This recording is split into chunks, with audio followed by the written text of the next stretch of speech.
j'ai fait mes petites notes. Bonne élève. Est-ce que ça... Là, ça va?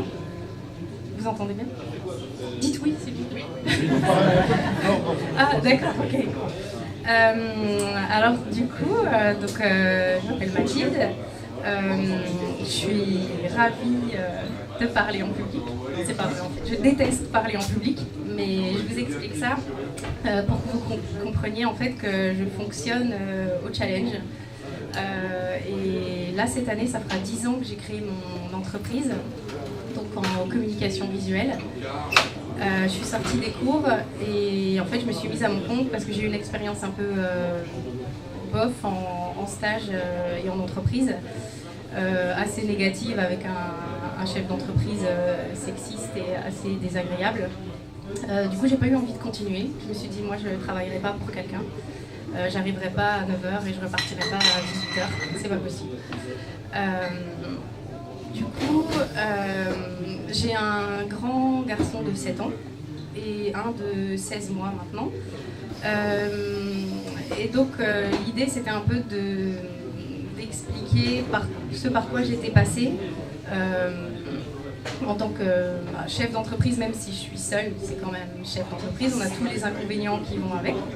On gère sa comptabilité, on cherche ses clients, on démarche, on prospecte, on travaille et on essaye de s'arrêter le soir et le week-end pour essayer d'avoir une vie de famille si possible. Et donc pour le premier de 7 ans, c'est un peu tous les trucs, on va dire, fonctionnels. Pour le premier de 7 ans, par exemple, il me manquait un trimestre pour avoir des indemnités maternité. Donc en fait, j'ai travaillé jusque tard et en fait, j'envoyais encore des mails sur mon lit après l'accouchement. Après, c'est là où on a la limite de réussir à s'arrêter ou pas. Il faut se mettre des limites. C'était il y a 7 ans, donc ça faisait que 3 ans que j'avais créé. J'avais pas encore réussi à mettre des limites entre le boulot et la vie personnelle. Et donc, avec cet enfant-là, je me suis dit, le jour où j'en ferai un autre, il faudra que je prévoie. Alors bon, c'est toujours assez délicat de se dire prévoir, anticiper, économiser et compagnie. Et c'est difficile de conditionner son envie d'enfant à de l'argent, en fait.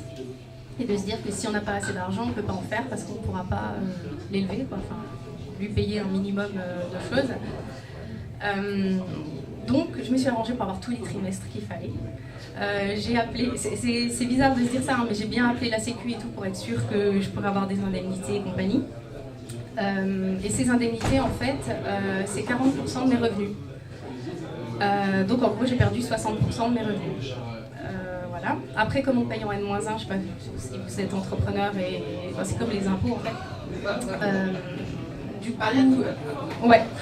Donc du coup, j'ai dû continuer à payer les mêmes charges avec 60% de revenus en moins et continuer à payer les charges régulières qui arrivent, payer le loyer, enfin tout ce genre de choses. Donc ça c'est assez contraignant, enfin, en fait c'est gênant parce que avec ce cas de figure là, pouvoir avoir une place en crèche à plein temps c'est compliqué parce qu'un plein temps en crèche c'est cher. Donc du coup c'était aussi une limite et c'est là en fait qu'il y avait la limite où je voulais remplir parfaitement mon rôle de maman et en gros ne pas mettre mon enfant tout de suite à la crèche puisque j'avais l'avantage en étant à mon compte de pouvoir aménager mon temps de travail. Et c'était assez important pour moi de pouvoir justement m'occuper de mon enfant, m'occuper de ma boîte et de gérer les deux parfaitement. Et j'étais persuadée jusqu'à ce que j'accouche et genre 2 mois après qu'il était possible, tout à fait possible pour une femme d'être parfaitement maman, de parfaitement accoucher et d'être opérationnelle tout de suite après. Parce qu'il n'y avait pas de raison que j'y arrive pas. Parce que des fois on se lance des trucs comme ça, voilà. Et en fait,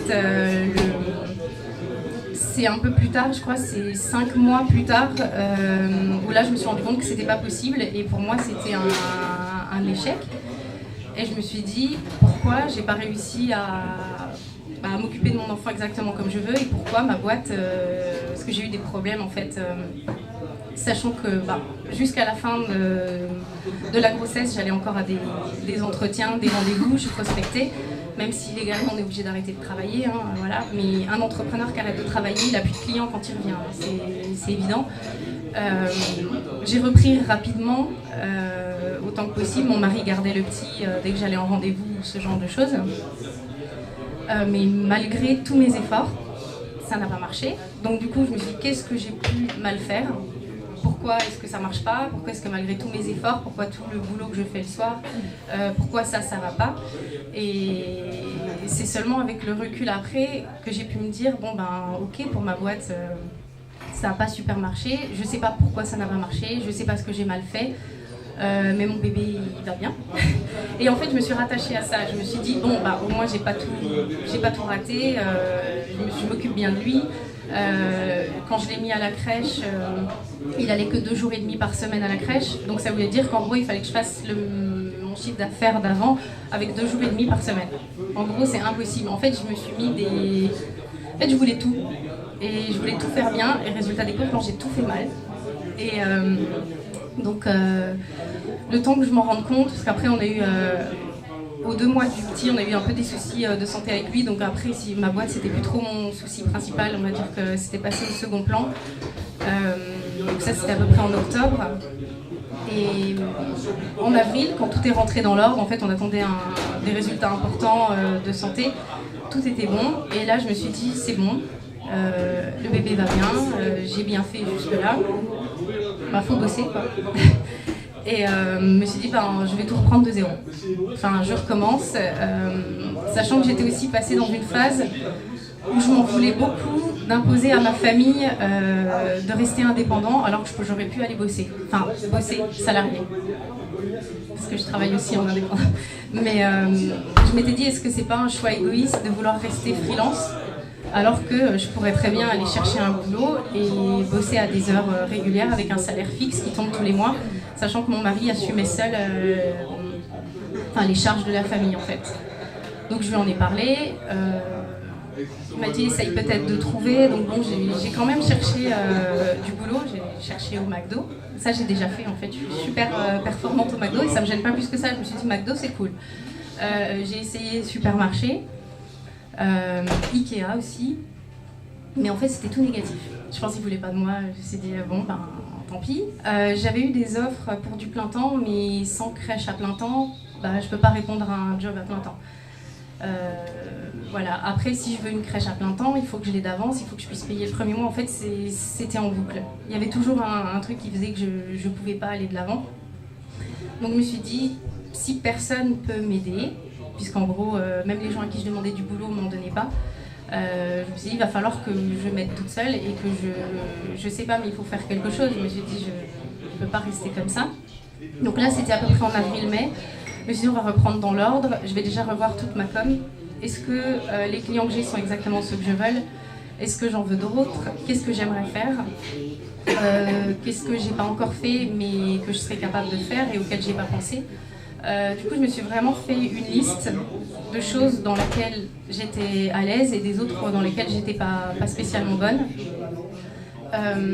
J'ai commencé par tout ce qui était prospection.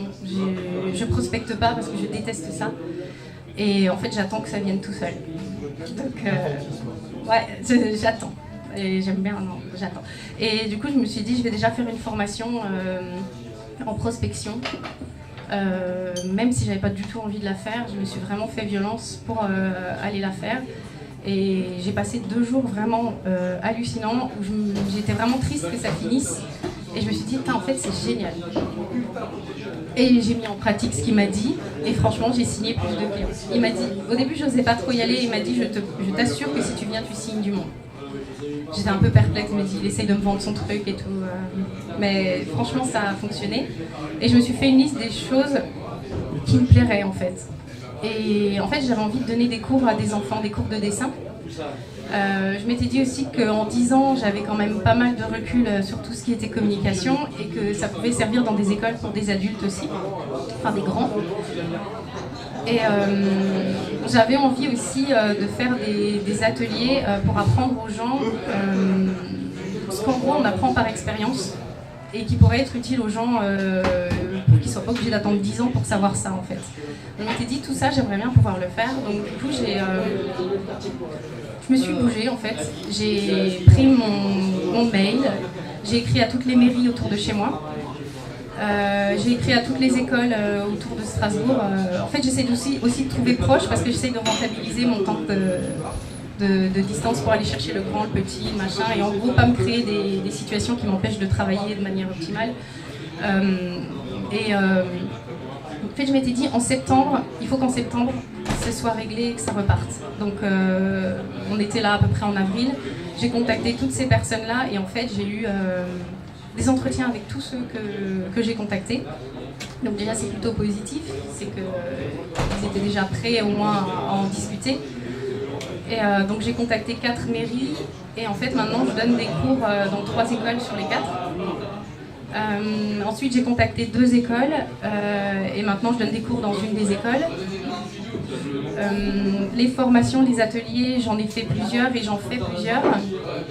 Ce ne sont pas des choses dans lesquelles je suis vraiment à l'aise, on va dire, mais ça me plaît vraiment de le faire et après je sais que j'ai vraiment des bons retours où les gens sont contents, donc je me force un peu à le faire, comme être là. Je me force, je me challenge sur plein de projets. Et donc avec tout ça, je me suis rendu compte que tous les challenges que je me donne, ils m'aident à avancer surtout. Et que les échecs que j'ai pu avoir l'année dernière, en fait, c'était vraiment, pour moi, clairement, uniquement des paliers pour avancer à ce que je voulais. Et en gros, maintenant, en fait, j'ai eu tout ce que je voulais. Mais en général, je le dis tout le temps aux gens, j'ai toujours ce que je veux. Mais je mets les moyens pour, en fait. Donc, voilà. Donc là, vraiment, je fais ce que je veux, je fais les cours, j'ai des grands, j'ai des enfants. Ça se passe vraiment très bien. J'ai déjà des demandes pour renouveler l'année prochaine. J'ai des demandes pour rajouter des cours. Donc c'est vraiment quelque chose qui me plaît. J'avais fait aussi des appels d'offres quand j'avais un peu de temps.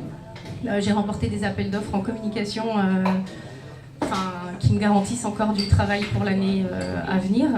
Donc c'est plutôt pas mal.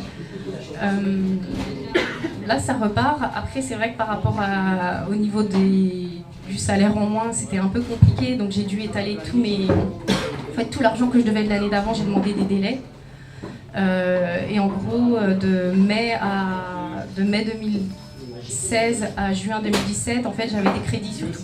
En fait, je devais de l'argent à tout le monde. En fait, ma boîte m'a coûté de l'argent pendant 1 an et demi. Donc c'est un peu, ça va coûter mon argent et l'argent de ma famille, forcément. Donc ça, c'est un peu le côté, on va dire, qui pêche un peu. Moi, ça me fait un peu mal au cœur de me dire que j'ai dû payer pour, en gros, rester à faire ce qui me plaît. Mais je suis persuadée que si j'ai réussi à faire ça, c'est qu'il y a une bonne raison. C'est que de toute façon, j'ai pas du tout envie d'être salariée. Donc je ferai toujours des pieds et des mains pour ne pas être salariée. Comme je dis, il faudrait vraiment qu'il m'arrive une grosse tuile pour que je sois obligée de le faire. Genre assumer les 2 enfants seuls ou un truc comme ça, j'irai. Il faudrait que j'ai pas le choix. Et pour l'instant, je ferai tout ce qu'il faut pour rester à mon compte. Et aussi dans le côté formation, en avril, j'avais aussi cherché des formations qui pouvaient peut-être valider mes acquis, mes 10 ans d'expérience en fait, et avoir une sorte de diplôme. J'avais pensé à une VAE, mais en gros, je voulais pas vraiment valider ce que je savais, puisque dans mon boulot, ça me sert pas de valider ce que je sais. Enfin, je veux dire, mes clients s'en fichent de savoir que j'ai eu tel diplôme ou que j'ai fait ça pour ça. Et ce qu'ils veulent, c'est une expérience. Ils veulent des témoignages d'autres personnes. Et finalement, j'avais fait une demande de formation de chef de projet en fait en multimédia. Alors, pas dans le but de me salarier, alors on me demande mais pourquoi je le fais. Et je pense pour moi, pour m'apprendre plus de choses en fait encore, parce que j'ai toujours envie d'apprendre plus de trucs. Et en fait, même quand j'ai un emploi du temps chargé, je ne peux pas m'empêcher d'en rajouter. En fait, c'est maladif, je pense. Faut toujours que je sois surchargée. Et si par exemple un soir, je me mets devant la télé et je fais rien, en fait, c'est pas normal. Je me dis, il y a un truc qui est bizarre, c'est quoi? Ah oui, t'es posé devant la télé, tu fais rien. Donc ça, c'est un truc que j'ai assez de mal. Et donc cette formation que j'ai vraiment voulu, parce qu'à l'époque je m'étais inscrite à Pôle emploi, ils ont refusé de la payer parce que j'avais déjà créé ma boîte en fait. Donc en gros, aucune possibilité d'amélioration, de pouvoir changer. J'ai essayé avec mon organisme de formation, ils n'ont pas voulu parce qu'il fallait que s'ils étaient d'accord, mais il fallait que j'avance l'argent, donc en fait il fallait que j'avance 3 600 € pour payer ma formation. Vous doutez bien que si c'était pour rentrer plus d'argent, je ne les avais pas. Donc j'ai laissé tomber et finalement là en décembre j'ai reçu un mail du site sur lequel j'avais postulé pour la formation et la région mettait à disposition un budget justement pour financer des formations. Il suffisait de répondre aux mails et d'expliquer pourquoi on voulait faire cette formation avec un CV. Une semaine après, en fait, j'ai eu un mail disant qu'ils acceptaient ma demande. Donc ça, c'est ma super bonne nouvelle de 2017. En fait, la région me finance ma formation de chef de projet multimédia sur 1 an, comme si j'avais pas assez de boulot. Donc sur 1 an, à distance, puisque c'est le truc qui convient le mieux pour moi, qui ai des enfants et qui, par exemple, le mercredi, j'ai les enfants à la maison. C'était pour moi impossible de travailler, d'avoir les gamins et d'aller en cours pour apprendre des choses sans rentrer d'argent. Il faut que je puisse travailler, quitte à travailler le soir et le week-end, c'est pas grave. Mais en tout cas, en gros, voilà. C'est difficile d'être partout, d'être bon dans tout, d'être parfait dans tout. Après, je suis sûre que j'ai très bien fait pour mes enfants. J'ai fait tout ce que je pouvais, en tout cas, pour ma boîte. Peut-être bien ou pas bien, j'en sais rien. En tout cas, je suis persuadée d'avoir bien fait. J'ai quand même mis en œuvre plein d'autres choses pour essayer de changer, puisque de toute façon, visiblement, ça n'allait pas. Donc j'ai changé plein de choses. Et en fait, je suis vraiment contente parce que maintenant, en gros, je fais tout ce que je veux. J'ai mis le petit plus à la crèche, maintenant qu'il est plus grand, il pouvait y aller un peu plus, donc je le garde que le mercredi. J'essaye toujours aussi d'avoir des horaires un peu short où je le dépose pas à 8h et je le récupère à 6h, je fais plutôt du 9, 17, 45 si j'arrive. Alors c'est des contraintes aussi parce qu'on finit beaucoup plus tôt, ce genre de choses. Mais voilà, moi c'est vraiment... Si je peux en retirer ça, c'est que j'ai eu une phase vraiment super difficile à accepter entre ma vie perso et ma vie professionnelle où j'étais déchirée entre les deux, où en gros j'avais l'impression d'avoir mal fait les deux. Après, si, je me suis dit l'enfant il va bien, donc j'ai bien fait. La boîte elle va pas bien, mais il vaut mieux que j'ai mis tous mes efforts pour le petit que pour la boîte, c'est moins important. Et maintenant, en gros, je suis vraiment contente parce que j'ai eu tout ce que je voulais. C'est un peu... enfant, je voulais ça et ça, et j'ai eu ça et ça, mais comme dit, c'est pas tombé tout seul, quoi. Donc, c'est ça. Les gens vont pas forcément venir nous chercher ou nous sortir de là où on est, où on est mal. Et l'avantage, je sais que j'ai un ami qui m'a dit oui, mais toi, on sait que tu resteras pas toute seule parce que tu te bouges. Et du coup, j'étais contente parce que je me dis, c'est vrai que je me laisserai pas devenir rien ou rien faire et je bougerai tout le temps. Mais en même temps, c'est frustrant parce que du coup, si c'est ça, ça veut dire que tout le monde sait ça. Et ça veut dire qu'en gros, personne viendra m'aider parce qu'ils savent que je m'aiderai toute seule à un moment. Et du coup, c'est un peu frustrant parce que je me dis, ah, mais moi, j'aimerais bien aussi qu'on m'aide un peu, quoi, quand ça va pas, ou qu'on se dise pas, ouais, mais t'inquiète, Mathilde, c'est bon, tu sais, elle se laissera pas moisir dans un coin. C'est un peu ça qui m'a gênée après, mais après, je sais que c'est une force, et c'est fatigant. Mais en tout cas, je suis contente d'avoir pu faire ce que je voulais, pas au rythme que je voulais, mais je pense que c'était nécessaire pour que je puisse me rendre compte de ce qui me manquait, de ce que j'avais envie de faire, et en gros de mettre les moyens à disposition pour réussir à faire ce que je voulais. Et si j'avais pas eu cette phase un peu déprimante, en fait je serais pas là et j'aurais pas fait mes cours pour les enfants, je me serais jamais, parce que c'est tout de la candidature spontanée, donc j'aurais jamais été démarcher une mairie, démarcher une école et y aller au culot en disant je suis sûre que je peux faire des cours pour vous, je suis sûre que je peux faire ça, ou ce genre de choses. À un moment je me suis dit, si toi tu le fais pas, quelqu'un d'autre le fera, alors c'est quand même con de laisser quelqu'un passer devant toi. Donc, c'est pour ça cette histoire de challenge me dit, si quelqu'un va le faire, si toi tu le fais pas, alors fais-le. Et je fonctionne majoritairement comme ça. Souvent je regrette sur le coup, je me dis mais pourquoi j'ai fait ça? Pourquoi? Et après je me dis non, en fait je sais qu'à la fin je regrette jamais. Donc voilà, c'était ça que j'avais envie de vous partager. Même si c'est un peu brouillon, parce que c'est compliqué, voilà, c'est pas ma tasse de thé, mais ma prochaine formation c'est la prise de parole en public, je sais que c'est un défaut, mais j'en suis consciente, donc c'est un moins gros défaut. Voilà.